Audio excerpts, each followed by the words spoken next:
How you doing today, Mike? Thank you for having me on. You got it.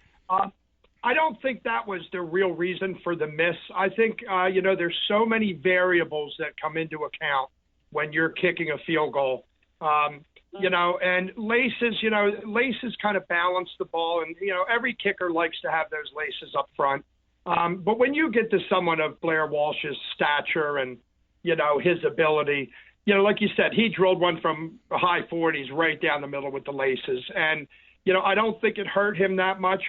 Honestly, in my opinion, I think that what happened was cold weather, in my opinion, was probably the biggest part to play in this, because when you hit that ball, Mike, and it's frozen like a piece of concrete, which it was then, the ball was very slick, and the ball doesn't compress. The whole idea with hitting that sweet spot is that that ball kind of wraps around your foot and compresses, and then it jumps off of the foot, and hopefully if your toes pointed down and away and you finish square, that ball is going to travel straight. But I think you look at this here, I wouldn't say he choked, because here's a guy that kicked 34 field goals this year, in front of millions of fans if you total it up. He's not the kind of guy that chokes.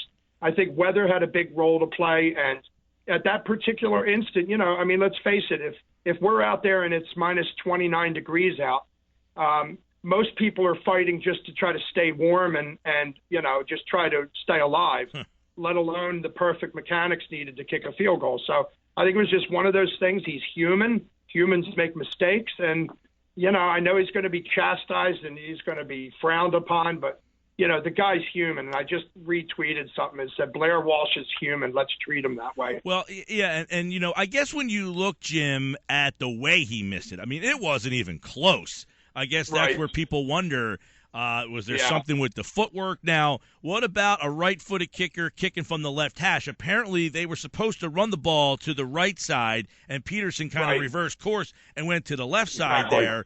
When you watch his footwork and his mechanics and then being on the left side, he missed that thing by – it wasn't even close.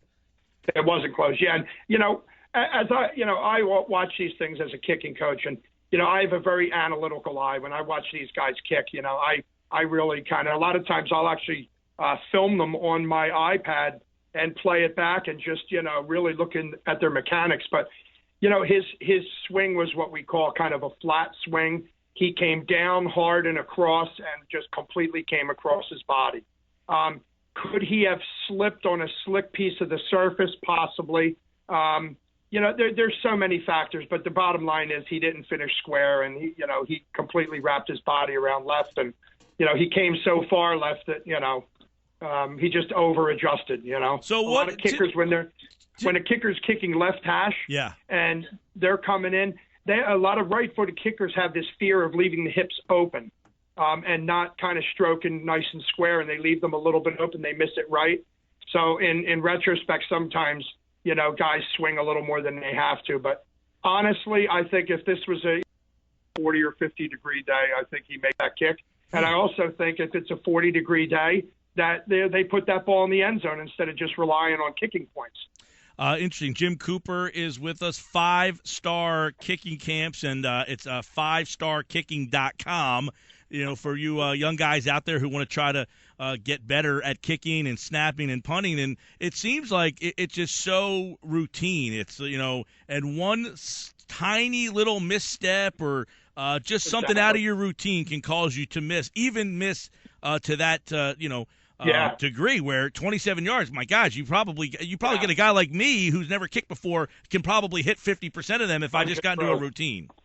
Right. Yeah. And, that's all it is. It's routine. But, people are not fail-proof. We're not computers. Even computers crash, But here's a guy that kicked 34 field goals out of 39 attempts. So realistically, Mike, let's put that up against a quarterback. Let's say, in retrospect, he finished 34, 39. Maybe that's high 80%. Yeah. Maybe even more. If you had a quarterback that completed 80% of his passes, he would be the greatest of all time. Right. And he'd have $1 trillion contract. Hey, let me ask you, Jim, I want to ask you because we're running short here. Did you watch the holder? Did he have a factor in that? The snap or the hold, any factor in that miss? Well, here's what I can tell you. I don't think you can blame the holder on this.